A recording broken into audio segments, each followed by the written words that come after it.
நம்ம முன்னோர்கள் உருவாக்கின பல கதைகள்ல நிறைய மர்மமான ஜந்துக்களை பத்தி சொல்லியிருக்காங்க. அந்த உயிரினங்கள் சாதாரணமா இல்லாம நிறைய கெட்ட சக்திகளோடையும் பார்க்கவே பயங்கரமாகவும் இருக்கும். அதுல சிலதை உண்மையில பார்த்ததாவும் கூட நிறைய பேர் சொல்லியிருக்காங்க. அப்படி கதைகள்ல சொல்லப்பட்ட மர்மமான மற்றும் அரக்கத்தனமான உயிரினங்களையும் சில பேய்களையும் பத்தி இப்போ தெரிஞ்சுக்கலாம். இந்த வீடியோ ரொம்பவே சுவாரஸ்யமா இருக்கும். அதனால இந்த வீடியோவை ஸ்கிப் பண்ணாம கடைசி வரைக்கும் பாருங்க. வீடியோ பிடிச்சிருந்தா லைக் பண்ணவும் ஷேர் பண்ணவும் மறந்துடாதீங்க.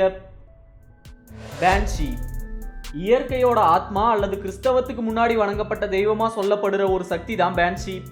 பேன்ஷிக்கும் அயர்லாந்தை சேர்ந்த 4 பழங்கால அரச குடும்பத்துக்கும் தொடர்பு இருந்ததாகவும் அந்த குடும்பத்தை சேர்ந்த யாராவது இறக்கும்போது பேன்ஷி தான் அவங்க ஆத்மாவை கூட்டிட்டு போகும் அப்படின்னு ஒரு கதையை அயர்லாந்து மக்கள் சொல்றாங்க. 1437ஆம் ஆண்டு ஸ்காட்லாந்து அரசர் 1ஆம் ஜேம்ஸ் ஒரு நாள் இரவு நேரத்துல கதைகள்ல சொல்லப்பட்ட பேன்ஷியோட உருவத்துல ஒரு பெண்ணை பார்த்ததாகவும் அந்த பெண் சில மர்மமான சத்தத்தை ஏற்படுத்தினதாகவும் சொல்லியிருக்காரு. இதை பத்தி சில வரலாற்று குறிப்புகள் இருக்கு.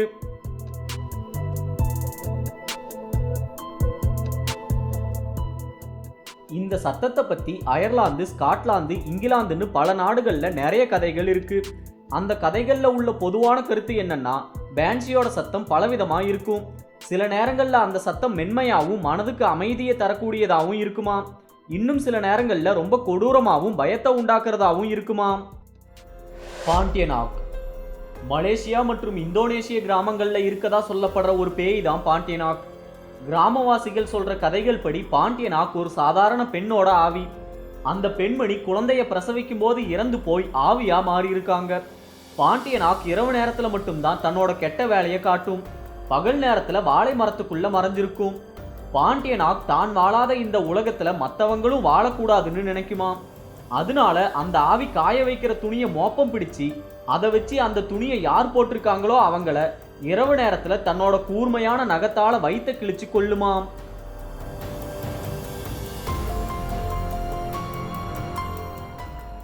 இன்னும் சில நேரங்கள்ல குழந்தை அழுகிற மாதிரி அழுது வீட்டுக்குள்ள இருக்கவங்களை வெளியே வர வச்சு கொள்ளுமாம். இதனாலேயே இப்பவும் கூட மலேசியா மற்றும் இந்தோனேஷிய கிராம மக்கள் அவங்க துணிகளை இரவு நேரத்துல வெளியே காய போடவும் வீட்டை விட்டு வெளியே வரவும் பயப்படுறாங்க. சமீபத்துல கூட யாரோ ஒருத்தர் பாண்டியனாக்க படம் பிடிச்சதா சொல்லி ஒரு வீடியோவை சமூக வலைத்தளத்துல பகிர்ந்திருக்காங்க. Fire dragon. ஃபயர் டிராகன் தண்ணிக்குள்ள வாழக்கூடிய ஒரு பயங்கரமான உயிரினம். இந்த மர்ம உயிரினத்தை பத்தின கருத்து முதல்ல 1920 சமயத்துல அமெரிக்காவில் உள்ள வெஸ்ட் விர்ஜீனியா மாகாணத்துல தான் கிளம்பி இருக்கு. அந்த சமயத்துல ஒரு குறிப்பிட்ட காட்டுப்பாதை வழியா ஒரு நீராவி ரயில் போய்கிட்டு இருந்ததாகவும் அந்த ரயிலுக்கு பக்கத்துல வந்த ஃபயர் டிராகன் அந்த ரயில் மேல ஏற முயற்சி செஞ்சதாகவும் குறிப்பிட்ட அந்த ரயிலோட என்ஜின்ல இருந்த பணியாளர்கள் சொல்லியிருக்காங்க. இதை தொடர்ந்து வேற சிலர் ஃபயர் டிராகனுக்கு சூடான இடங்கள் தான் பிடிக்கும், அதனாலதான் சூடான நீராவி ரயிலுக்கு பக்கத்துல வந்திருக்குன்னு சொல்லியிருக்காங்க.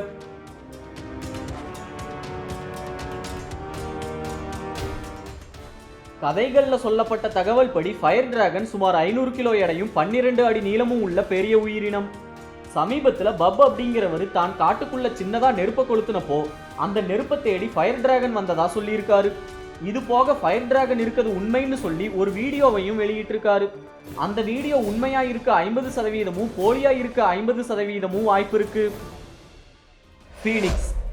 ஃபீனிக்ஸ் பறவையை பத்தின கதைகள் கிட்டத்தட்ட எல்லா நாட்டு மக்களுக்கும் தெரியும்.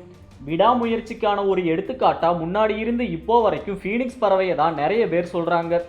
பல நாடுகளோட இதிகாச கதைகள்ல ஃபீனிக்ஸை பத்தின குறிப்புகள் இருக்கு. ஆனா அந்த எல்லா குறிப்புகளும் கிட்டத்தட்ட ஒரே கருத்தை தான் சொல்லுது.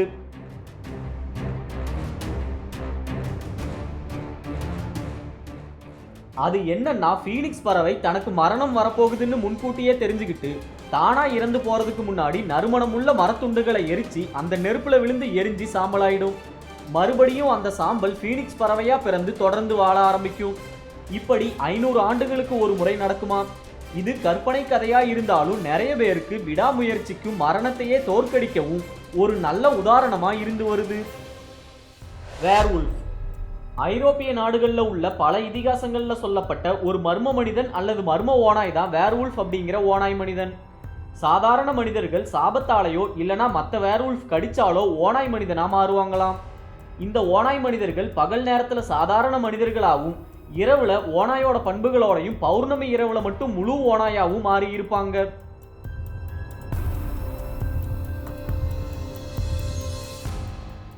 அப்படி ஓநாயா மாறும்போது ஓநாயோட ஆக்ரோஷ குணமும் மனித மூளையோட புத்திசாலித்தனமும் ஒன்னா சேர்ந்து செயல்படுமாம். அதனால இது யாரையாவது வேட்டையாடணும்னு முடிவு செஞ்சுட்டா ரொம்ப சுலபமா வேட்டையாடும்.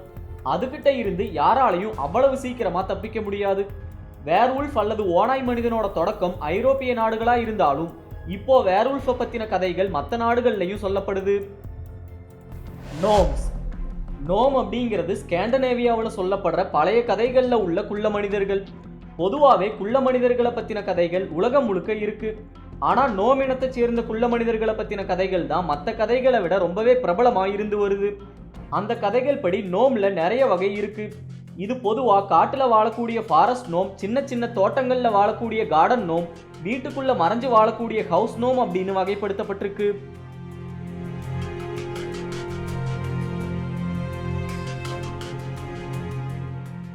இது கதையா இருந்தாலும் இப்போவும் நோமோட தாக்கம் பல நாடுகள்ல இருக்கு. வீட்டு தோட்டங்களை அலங்கரிக்க பல நாட்டு மக்கள் நோம் பொம்மைகளை தான் பயன்படுத்துறாங்க. ஆனா அப்படி அலங்காரத்துக்கு வைக்கப்பட்ட நோம் பொம்மைகள் இரவு நேரத்துல உயிர் வந்து நடந்து போறதா அப்பப்போ ஒரு சில செய்திகளும் வீடியோவும் வெளிவருது. ஏட்டி. ஆசியாவில் உள்ள மலைகள்ல குறிப்பா இமயமலை பகுதியில வாழுறதா சொல்லப்படுற பனியரக்கன் தான் எட்டி. இமயமலையை சுற்றியுள்ள மக்கள் எட்டியோட கால் தடத்தை பார்த்ததாகவும் எட்டியை பார்த்ததாகவும் அடிக்கடி சொல்றாங்க. அதனால ஆய்வாளர்கள் நிறைய பேர் இமயமலையை சுற்றி இருக்கக்கூடிய இடங்கள்ல எட்டியை தேடி ஆய்வு செஞ்சிருக்காங்க. அந்த ஆய்வுகள்ல எட்டி இருக்குன்னு சொல்ல உறுதியான ஆதாரம் கிடைக்கல. ஆனா எட்டின்னு ஒன்று இருக்கலாம்னு சந்தேகப்படும்படியா சில சின்ன சின்ன தடயங்கள் கிடைச்சிருக்கு.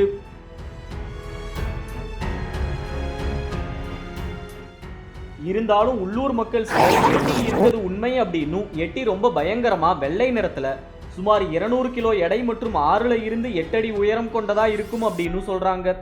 நேபாளத்தை சேர்ந்த மக்கள் எட்டியை ரொம்ப உறுதியா நம்புறாங்க. அங்க உள்ள ஒரு கோவில்ல எட்டியோட தலைமுடின்னு சொல்ற ஒரு முடிக்கொத்த கூட வச்சிருக்காங்க. பூகிமேன். உலகத்தோட பல கதைகள்ல சொல்லப்பட்ட ஒரு அரக்கன் தான் பூகிமேன். பூகிமேனை பத்தின கதைகள் 1500ஆம் ஆண்டுகள்ல தான் ஆரம்பிச்சிருக்கு. அந்த கதைகள் படி பூகிமேன் ஹாப்காப்ளின்ஸ் அப்படிங்கிற இன்னொரு அரக்கனோட அடுத்த வடிவம். ஹாப்காப்ளின்ஸை பத்தி ஐரோப்பிய நாடுகளை சேர்ந்த கதைகள்ல தான் அதிகமா சொல்லப்பட்டிருக்கு. அதன்படி ஹாப்காப்ளின்ஸ் அப்படிங்கிற அரக்கர்கள் மனிதர்களுக்கு உதவியா போர்கள்ல கலந்துக்குவாங்க.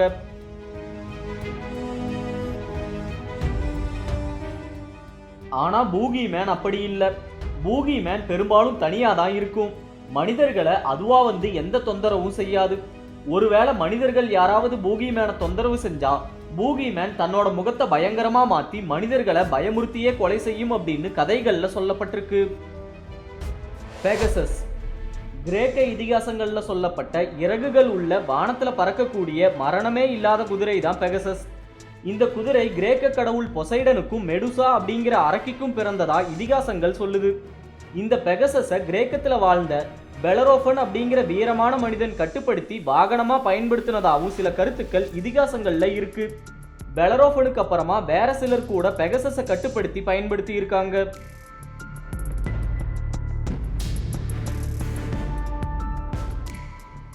இந்த கதைகள் ஒரு பக்கம் இருந்தாலும் நவம்பர் 23, 2014 ஒரு மர்மமான வீடியோ சவுதி அரேபியா நாட்டில் பதிவு செய்யப்பட்டிருக்கு. அந்த வீடியோவில் மலை மேகங்கள் சூழ்ந்து இருட்டா இருக்கும்போது வானத்துல கிட்டத்தட்ட குதிரை வடிவத்துல ஏதோ ஒரு மர்மமான உருவம் பறந்து போற மாதிரி தெரியுது. அது கண்டிப்பா பெகசஸ் தான் அப்படின்னு நிறைய பேர் சொல்றாங்க. காப்ளின்ஸ். கதைகளோட காலத்தை வச்சு பார்த்தா காப்ளின்களை பத்தி ஐரோப்பிய இதிகாசங்கள்ல தான் முதல்ல சொல்லப்பட்டிருக்கு. அதுக்கப்புறமா தான் மற்ற சில நாடுகள்லையும் காப்ளினை பத்தின கதைகள் உருவாகி இருக்கு. அந்த நாடுகளை பொறுத்து காப்ளினோட உருவமும் பண்புகளும் மாறுபடுது. இருந்தாலும் இந்த எல்லா நாட்டு கதைகள்லையும் ஒரு சில பண்புகள் மட்டும் கிட்டத்தட்ட ஒரே மாதிரி இருக்கும். அது என்னென்ன அப்படின்னா காப்ளின்ல நிறைய வகைகள் இருந்தாலும் அது எல்லாமே பெரும்பாலும் சின்னதா தான் இருக்கும்.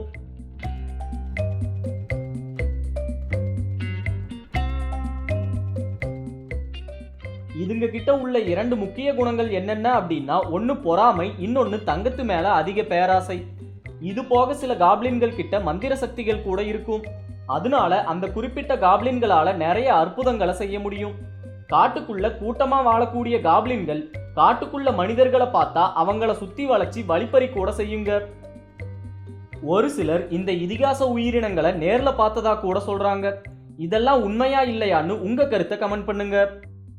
இந்த வீடியோ உங்களுக்கு பிடிச்சிருந்தா லைக் பண்ணுங்க, ஷேர் பண்ணுங்க, உங்க கருத்துக்களை கமெண்ட் பண்ணுங்க. மறக்காம சப்ஸ்கிரைப் பண்ணாதவங்க சப்ஸ்கிரைப் பண்ணுங்க. நன்றி, வணக்கம்.